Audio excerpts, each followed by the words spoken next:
Praise the Lord, God bless you all. परमेश्वर आप सबको आशीष दे। प्रियो, आज मैं आपके बीच में बात करने वाला हूँ बाइबल स्टडी से रिलेटेड फर्स्ट चैप्टर जो है जेनेसिस, यानी कि बाइबल की पहली किताब उत्पत्ति। ये मैं आज आपको एक्सप्लेन करूँगा, इसके बारे में आपको डिटेल में बताऊँगा कि जब आप इसको पढ़ेंगे, जब आप इसको खोलेंगे, जब आप इसको पढ़ना स्टार्ट करेंगे तो आपको इसमें क्या कुछ मिलेगा, इसके बारे में सारी डिटेल बताऊंगा।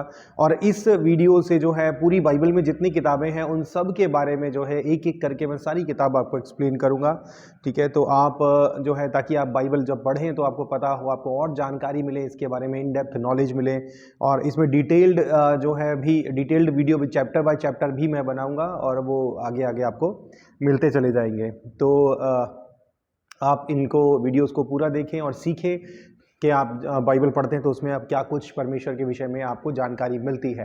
तो शुरू करने से पहले आप चैनल को सब्सक्राइब कर लो, सब्सक्राइब का बटन दबा दीजिए। और उसके बाद अगर कुछ स्पेशल, अगर आपका कोई सवाल है द बुक ऑफ जेनेसिस इससे रिलेटेड, किसी चैप्टर से रिलेटेड, तो आप कमेंट में डाल दीजिए। कमेंट्स पढ़ के मैं उसके जवाब आपको दे दूंगा। तो आइए शुरू करते हैं। तो बाइबल की जब हम पहली किताब खोलते हैं उत्पत्ति, जेनेसिस, ये जेनेसिस जो किताब है ये जो है परमेश्वर के विषय में हमें पूरी जानकारी देती है कि परमेश्वर का स्वभाव कैसा है। मानव जाति के विषय में हमें जानकारी देती है कि मानव जाति जो है ये कैसे अस्तित्व में आई। सृष्टि के बारे में हमें जानकारी देती है, सृष्टि कैसे अस्तित्व में आई, इसके बारे में हमें सारी जानकारी मिलती है जब हम इस किताब को खोलते हैं। बाइबल के अंदर टोटल 66 जो है वो बुक्स हैं, और उन सारी बुक्स के अंदर जो सिद्धांत हैं वो बाइबल की पहली किताब जो है इससे जेनेसिस से सीधे सीधे रिलेट करते हैं। बहुत सारी ऐसी जो जानकारी है पूरी किताब में, या थ्रू आउट द बाइबल सारी किताबों में के अंदर जो सिद्धांत, जो शिक्षाएं हमें मिलती हैं, उनका जो शुरुआत है, उनका जो नींव डाली जानी है, वो नींव हमें इसी किताब के अंदर मिल जाती है। और मानव जाति कैसे पाप में आई, मानव जाति का शुरुआत जो है वो किस तरीके से हुई थी, वो कैसी थी, उसके बाद क्या कुछ हुआ जिसके कारण जो है हमारे ऊपर बीमारियां आई, हमारे ऊपर मृत्यु आई, इंसान के ऊपर मृत्यु आई, और कैसे जो है छुटकारे का, उद्धार का जो है परमेश्वर ने उद्धार की योजना बनाई, वो सारा कुछ हमें इस किताब के अंदर मिल जाता है। तो जब आप इस किताब को खोलते हो, इसकी पहली आयत जो है वो हम पढ़ते हैं कि आदि में परमेश्वर ने आकाश और पृथ्वी की सृष्टि की। तो इस पहली ही आयत से हमें पता चल जाता है कि इस किताब के अंदर आगे आपको कुछ देखने के लिए मिलेगा। पहली ही आयत में बाइबल डिक्लेयर कर देती है कि in the beginning God created the heavens and the earth. तो यहां पर बाइबल ये पक्का कर देती है कि सब कुछ जो है वो किसने बनाया है, वो परमेश्वर ने बनाया है। सब कुछ परमेश्वर ने बनाया है। ठीक है, जितनी भी चीजें हैं वो परमेश्वर ने बनाई है। और ये बाइबल इससे ये भी बता देती है कि यहाँ पर बाइबल किसी देवता के बारे में बात नहीं करती, किसी देवी के बारे में बात नहीं करती, किसी सांप बिच्छू के बारे में बात नहीं करती, और किसी सूरज तारे के बारे में बात नहीं करती, और ज्योतिष के बारे में, न्यूमरोलॉजी के बारे में, जितनी भी संसार में इंसानों के द्वारा बनाई गई विधियां उनके बारे में बात नहीं करती। बाइबल जो है अपनी पहली ही आयत से बता देती है कि बाइबल बात करती है परमेश्वर के विषय में। और जब हम बोल रहे हैं ना परमेश्वर, तो इसका मतलब है द सुप्रीम गॉड। कोई देवता नहीं, कोई संत महात्मा नहीं, कोई पीर पैगंबर नहीं, बल्कि परमेश्वर, द सुप्रीम गॉड, जिसके ऊपर और कुछ नहीं है। ठीक है, जिसके आगे पीछे, जिससे कोई ज्यादा और आगे नहीं है, जिससे कोई शक्तिशाली नहीं है, जो सबसे ऊपर है वो है परमेश्वर। यहां पर कोई नाम नहीं दिया गया, अल्लाह या राम या कृष्ण, इस तरीके का कोई नाम नहीं है। यहां पर बात करी गई है परमेश्वर के बारे में, परमेश्वर। तो आपको यह जान जाना चाहिए कि पहली ही आयत से बाइबल को जब आप पढ़ रहे हो, आपको बाइबल की पहली ही आयत से यह जान जाना चाहिए कि आप जिस किताब को खोल के बैठे हो, जिस किताब को पढ़ने की आपने शुरुआत करी है, यही आपके लिए एक सही मार्ग है। अब तक आप क्या करते थे, किस ईश्वर की उपासना करते थे? दुनिया संसार में लोग क्या करते हैं कि मिट्टी का ढेर लेते हैं, उससे एक आकृति बनाते हैं, वहां से हाथ निकालते हैं, पैर निकालते हैं। दिल किया तो 4 हाथ निकाले, दिल किया तो 2 हाथ निकाले, दिल किया तो हाथ में तलवार थमा दी, दिल किया तो हाथ में कुछ और हथियार थमा दिया, और उसके बाद बोला कि यही ईश्वर है। लेकिन वो ईश्वर बन तो नहीं जाएगा, उसको एक नाम दे दिया, उसके ऊपर एक कहानी जोड़ दी, ऐसा हुआ वैसा हुआ, फिर इसने ये किया, फिर इसने ये किया। और उसको ईश्वर बना दिया और ईश्वर करके मानने लग गए। लेकिन यहाँ पर जो बाइबल हमें मिली है, ये बाइबल जो हमारे पास है, ये कहती है आदि में परमेश्वर ने आकाश और पृथ्वी की सृष्टि की। ये बाइबल, ये आयत अपने आप में एक कंप्लीट बाइबल है। ये अकेली आयत अपने आप में एक कंप्लीट बाइबल है।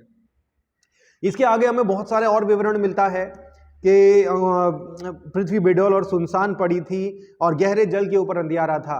बहुत सारी और जब हम चीजें पढ़ते हैं, इसके बाद हमें उत्पत्ति अध्याय 1 और 2 में हमें सृष्टि के बनाए जाने का और सृष्टि को संवारने का, परमेश्वर के द्वारा सृष्टि में जो कुछ भी बनाया गया है वो कैसे बनाया गया, वो कैसे संवारा गया, वो कैसे जो है परमेश्वर ने उसको उत्तम बनाया, अच्छा बनाया, ये सारा विवरण हमें इस किताब के अंदर मिलता है। और इस किताब को जो है लिखने वाला जो लेखक है वो मूसा को माना जाता है। मूसा, पहली 5 किताबों का लेखक जो है वो मूसा को ही माना जाता है। और ये किताब मूसा ने कब लिखी? जब मूसा जो है, जो परमेश्वर का एक जो है सेवक, परमेश्वर का एक भक्त था, जिसको परमेश्वर ने इस्तेमाल किया अपनी योजनाओं को पूरा करने के लिए। ये किताब मूसा ने लिखी उस समय जब मूसा जो है इस्राएलियों को, जब हम निर्गमन की दूसरी किताब पढ़ेंगे आगे, वहां पर हमें वर्णन मिलता है कि मूसा जो परमेश्वर का सेवक है, परमेश्वर का दास है, जिसको परमेश्वर ने चुना था, वो परमेश्वर की चुनी हुई प्रजा, आगे पढ़ेंगे इसके बारे में, इस्राएल को जब मिस्र की गुलामी से, बंधुआई से बाहर निकालता है और लेकर चलता है रास्ते, वादा किए हुए प्रदेश में लेकर जाने के लिए। तो उसी सफर के दौरान मूसा ने ये किताबें जो हैं, उसी सफर के दौरान मूसा ने ये किताब और आगे की 5 किताबें, जिनको पेंटेटुक कहते हैं, उन किताबों को मूसा ने लिखा था। ये किताब का जो लिखे जाने का समय है लगभग 3500 वर्ष पूर्व माना जाता है। ठीक है, ये किताब, इसका मतलब ये नहीं है कि बाइबल ये डिक्लेयर करती है कि ये दुनिया जो है, ये संसार जो है, वो 3500 या 400 या 5000 साल पहले ही दुनिया बनी या मानव जाति बनी। ऐसा नहीं है। ये जो बाइबल हमारे पास है, इसमें लिखी गई एक एक आयत जो है वो परमेश्वर के द्वारा प्रेरणा पाकर परमेश्वर के लोगों ने लिखी। यानी मूसा को, अब आप पूछेंगे कि मूसा को ये बातें कैसे पता चली कि ये सारा परमेश्वर ने ऐसा किया, फिर ऐसा किया। मूसा को ये बातें, क्या मूसा उस वक्त दुनिया में था? क्या मूसा इस वक्त क्या सामने बड़ा खड़ा हुआ देख रहा था कि जब परमेश्वर ने ये सब किया?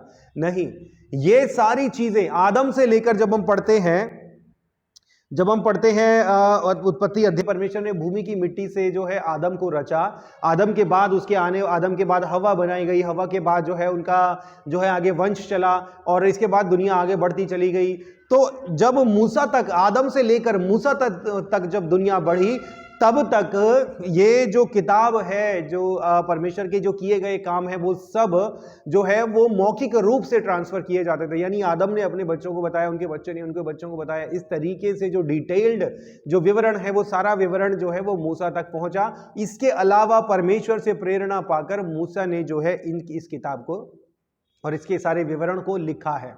ठीक है, अब एक बात यहां पर गौर करने वाली बात आपको मैं बताता हूं, वो क्या कि जैसे बाइबल में जो है सृष्टि की उत्पत्ति का वर्णन लिखा है कि एक एक चीज परमेश्वर ने ये बनाया, फिर ये बनाया, फिर ये बनाया, ऐसे बहुत सारे और भी आपको ग्रंथ दुनिया में हैं, बहुत सारे धर्म जो है वो मौजूद हैं।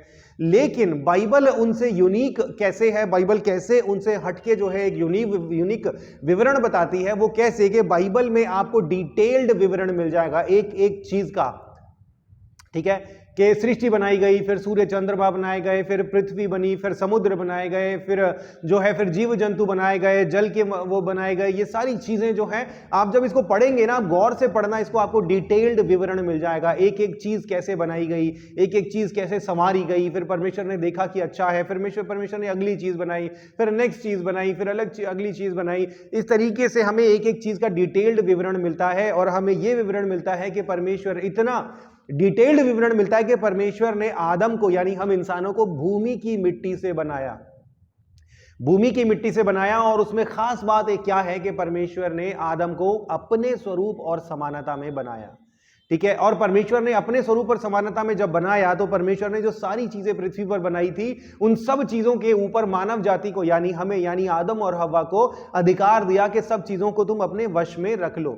यानी कि बाइबल हमें यह बताती है कि परमेश्वर ने मानव जाति को, हम इंसानों को श्रेष्ठ बनाया है। हम और जीवों से श्रेष्ठ हैं। हमारे पास जो है अलग अलग चीजों को करने की क्षमता जो है, अलग अलग चीजों को परफॉर्म क्रिएट करने की क्षमता, कलाकारी, ठीक है, क्रियात्मकता, ये हमें परमेश्वर की ओर से मिली है। कृपा, भलाई, नम्रता, विश्वास, संयम, एक दूसरे के लिए भलाई करना, सब पर दया करना, रहम करना, ये सारे गुण जो है बाइबल बताती है ये हमें परमेश्वर से मिले, क्योंकि परमेश्वर ने मनुष्य जाति को अपने स्वरूप और अपनी समानता में बनाया है। तो ये डिटेल्ड विवरण जो है आपको सिर्फ बाइबल के अंदर मिलता है। बहुत बारीकी से एक एक चीज नोट की गई है।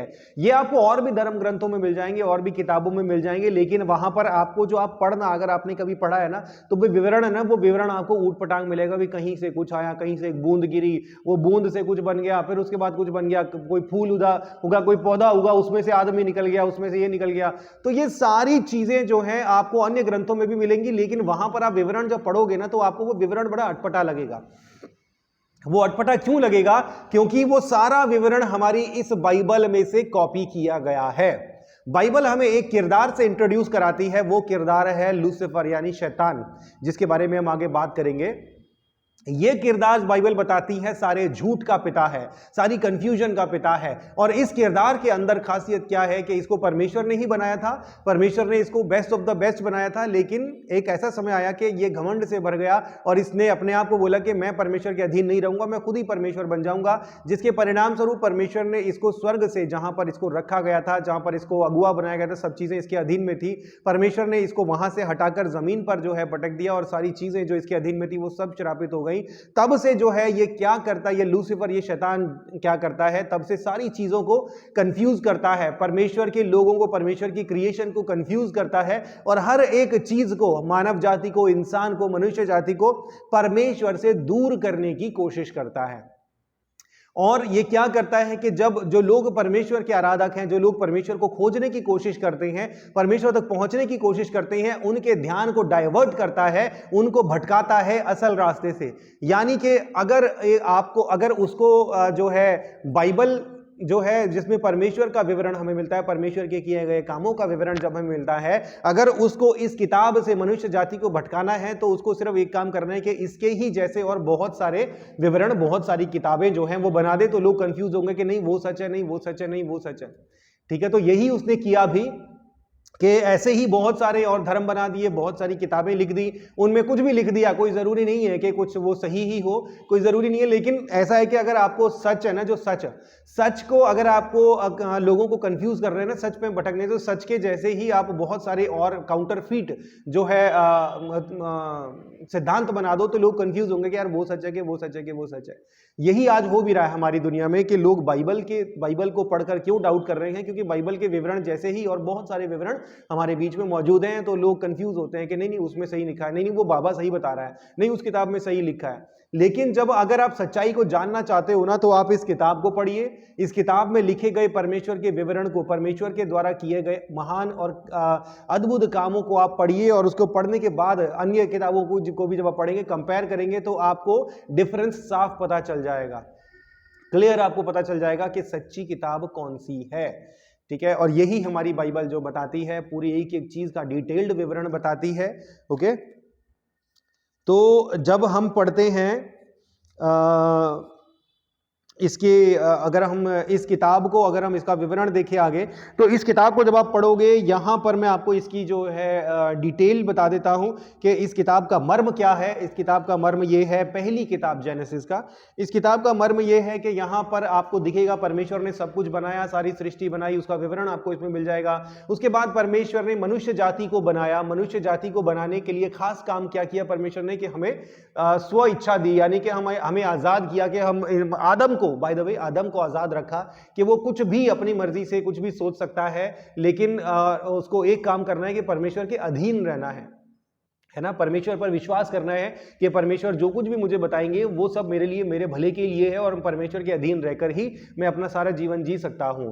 जब परमेश्वर बनाते हैं मनुष्य जाति को तो बीमारी नहीं है, मनुष्य जाति के ऊपर मृत्यु नहीं है, लेकिन जैसा कि मैंने अभी बताया किरदार बाइबल हमें बताती है, लूसीफर यानी जिसको हम शैतान कहते हैं, जो सारे झूठ का और पाप का पिता है, वो यहां पर जो है आता है और वो आदम को और हव्वा को बहकाता है परमेश्वर के विरुद्ध जाने के लिए, परमेश्वर की इच्छा के विरुद्ध जाने के लिए। और क्योंकि उनको आजाद बनाया गया था कि वो परमेश्वर के विरुद्ध भी जा सकते हैं, वो इसलिए परमेश्वर ने बनाया था कि परमेश्वर चाहते थे कि आदम और हव्वा अपनी स्वतंत्र इच्छा से परमेश्वर के अधीन रहने को चुने, ना कि परमेश्वर के दबाव में या किसी भी बात के दबाव में आकर। और जो लूसीफर, जो शैतान है, वो परखने के लिए आता है और उनको बहकाता है और वो बहक भी जाते हैं, जिसके परिणाम स्वरूप आदम और हव्वा यानी मनुष्य जाति जो है वो पापमय हो जाती है, वो दूषित हो जाती है, प्रदूषित हो जाती है, और परमेश्वर के साथ रहने के लिए, परमेश्वर के अधीन में रहने के लिए वो अयोग्य हो जाती है। और उसके परिणाम स्वरूप जो है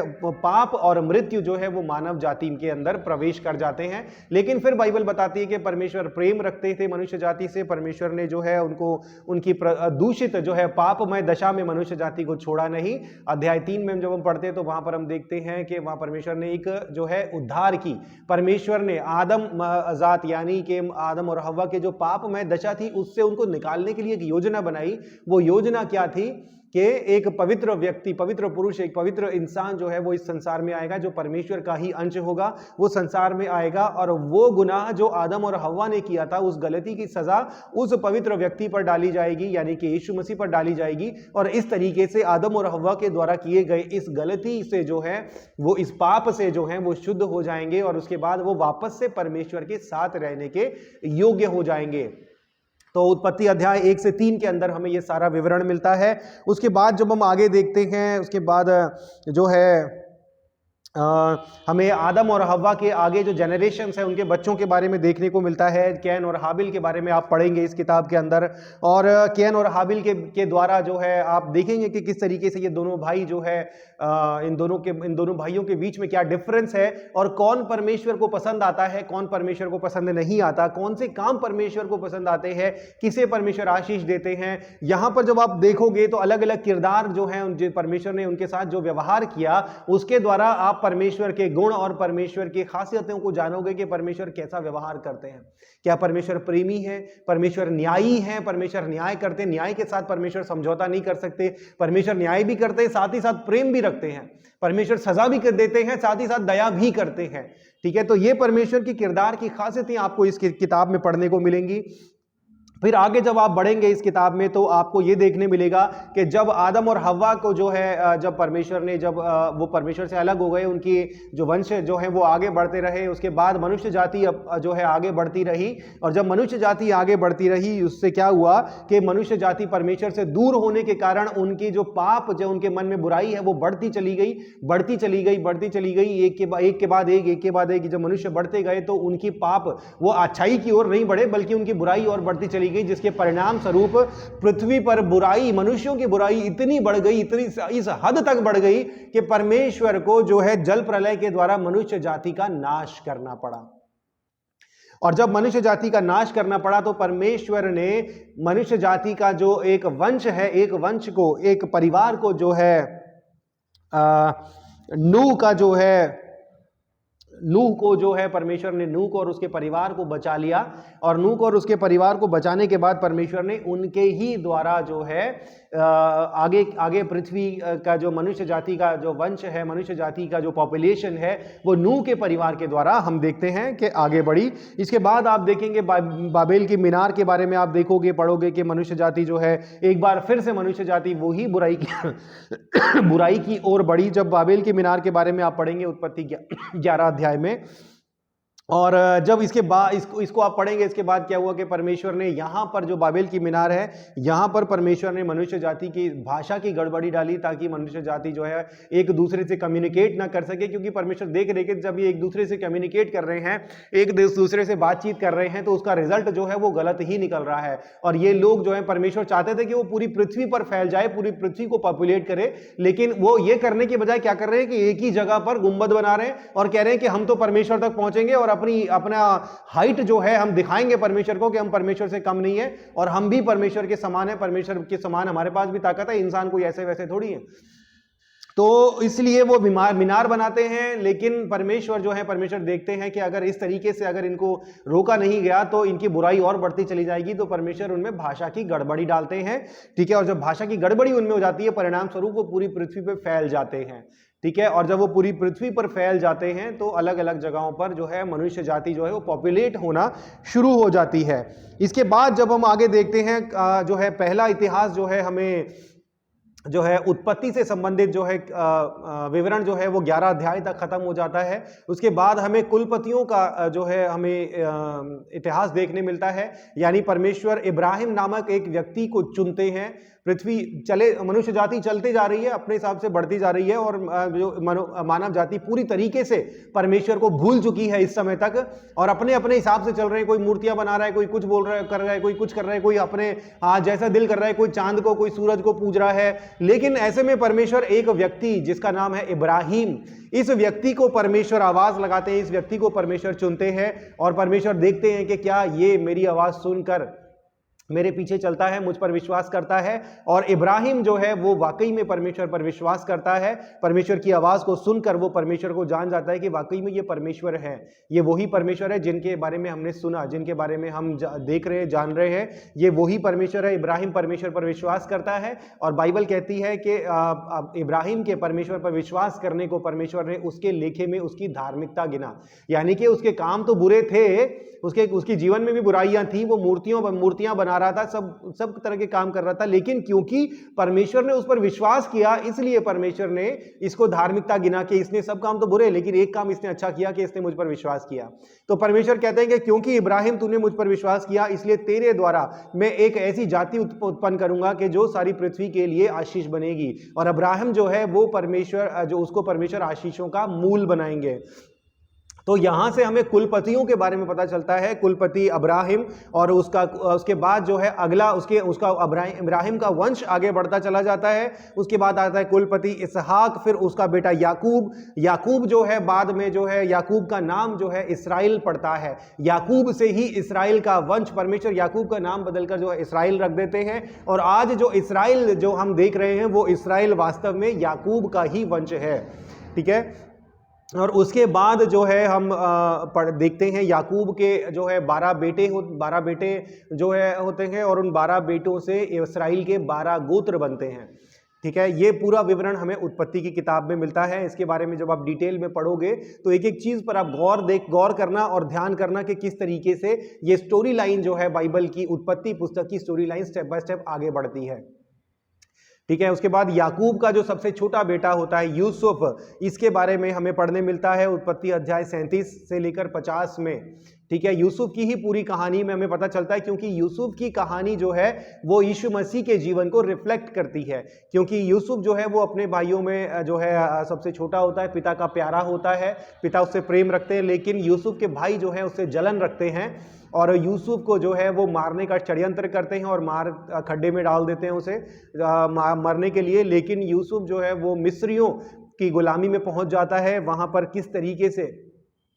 परमेश्वर उसको बढ़ाते हैं और परमेश्वर जो है यूसुफ को मिस्र का प्रधानमंत्री बना देते हैं और यूसुफ के वही भाई जो उसको मारते हैं, बाद में यूसुफ ही अद्भुत तरीके से जो है उनको बचाता है, यानी कि उनको मृत्यु से बचाता है। अकाल में उसके भाई होते हैं, मौत की कगार पर होते हैं, लेकिन यूसुफ अपने भाइयों को बचाता है, ठीक है। तो यहां पर हमें यही यीशु मसीह के जीवन को रिफ्लेक्ट करती है यूसुफ की कहानी कि यीशु मसीह जो है अपने भाइयों के बीच में होते हैं। पिता जो है वो प्रेम रखते हैं, जैसे जो है याकूब जो है यूसुफ से अपने बेटे से प्रेम रखता है, वैसे ही परमेश्वर भी अपने बेटे यीशु मसीह से प्रेम रखते हैं। और जैसे यूसुफ के भाई जो है यूसुफ को मारने का षड्यंत्र करते हैं और लिटरली मार भी देते हैं, वैसे ही हम जो प्रभु यीशु मसीह के जो है भाई जो हैं, हम भी परमेश्वर की संतान हैं और यीशु मसीह भी परमेश्वर की संतान है। उस लिहाज से हम जो है जब पिता जब हमारे भाई को हमें बचाने के लिए संसार में भेजते हैं तो हम क्या करते हैं, हम हमारे भाई को जैसे यूसुफ को मारा उसके भाइयों ने, वैसे ही हम भी यीशु मसीह को क्रूस पर चढ़वा देते हैं। और यीशु मसीह क्रूस पर जब चढ़ जाते हैं तो क्रूस पर जान देने के बाद भी यीशु मसीह जो है, जैसे यूसुफ ने अपने भाइयों को अकाल से बचाया, वैसे ही यीशु मसीह भी हमें हमारी पापमय दशा से बचाते हैं और हमारा उद्धार करते हैं और हमारा पिता से मेल मिलाप कराते हैं। जैसे यूसुफ जो है अपने सारे परिवार का मेल मिलाप कराता है, वैसे ही यीशु मसीह भी जो है पिता से हमारा मेल मिलाप कराते हैं। तो ये इस किताब का मर्म है। जब आप इस किताब को पढ़ोगे, इस किताब में आपको यही सब बातें देखने मिलेंगी। इस किताब में आपको बहुत सारी अच्छी चीजें मिलेंगी, ऐसी चीजें जिनको देखकर आप परमेश्वर के स्वभाव और परमेश्वर के गुणों को जो है आप जानेंगे। और जब आप इस किताब को पढ़ोगे तो आप खुद कुछ चीजों पर ध्यान देना, और वो क्या कि परमेश्वर लोगों के साथ कैसा व्यवहार करते हैं।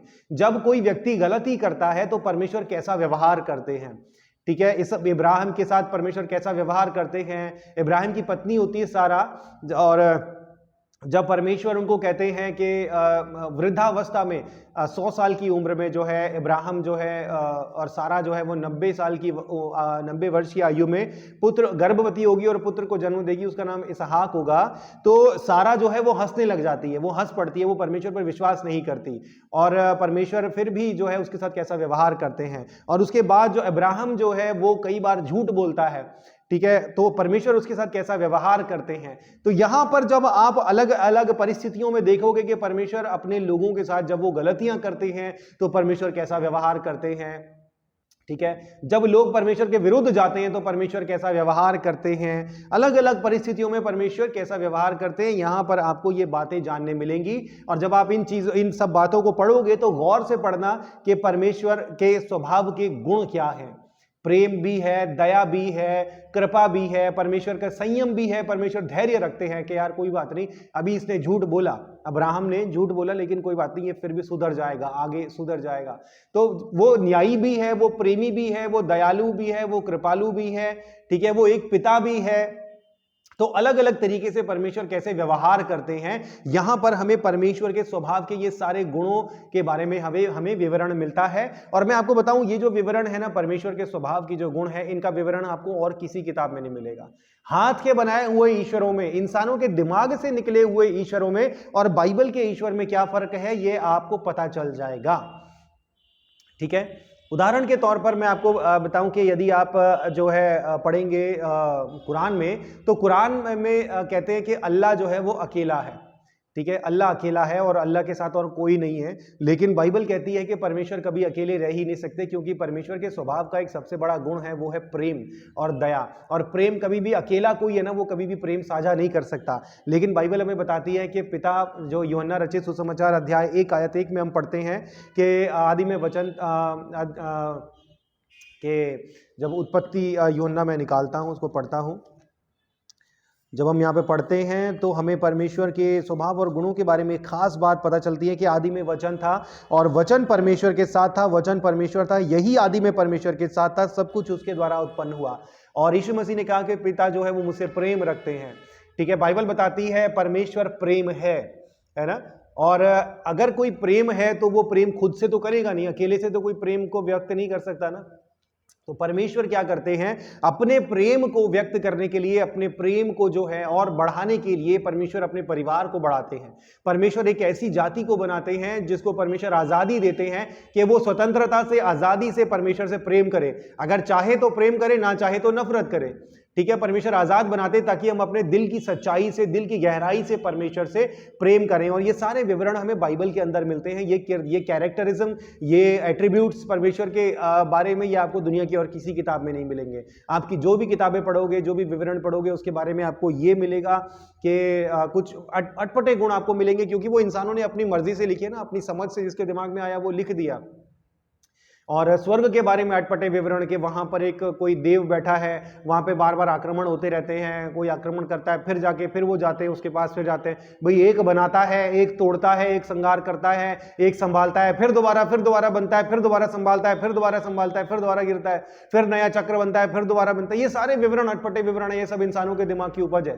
वास्तव क्या है, सच्चाई क्या है, वो आपको इस किताब के अंदर मिलेगा।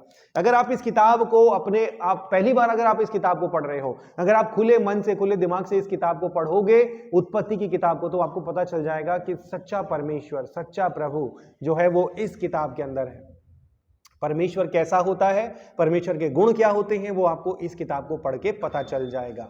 ठीक है, तो आप इस किताब को पढ़ें, गंभीरता से पढ़ें और डिटेल से, बारीकी से पढ़ें। मतलब ऐसा नहीं कि पढ़ा आपने और पढ़ते जा रहे हैं, पढ़ते जा रहे हैं, पढ़ते जा रहे हैं, ऐसे नहीं। ध्यान से आपको क्या क्या सीखने मिल रहा है, किसी पर्टिकुलर जो घटना हो रही है उस घटना से आपको क्या सीखने मिल रहा है, जिन व्यक्तियों जो जिनके साथ व्यवहार किया जा रहा है परमेश्वर के द्वारा, उन व्यक्तियों के स्वभाव क्या है, वो कैसा था, परमेश्वर ने उसके स्वभाव के विपरीत जब उनके साथ व्यवहार किया तो कैसा व्यवहार किया, वो सारी चीजें डिटेल्ड आपको इस किताब में मिलेगी। ध्यान से पढ़ें इस किताब, बहुत सारी चीजें सीखने आपको मिलेंगी।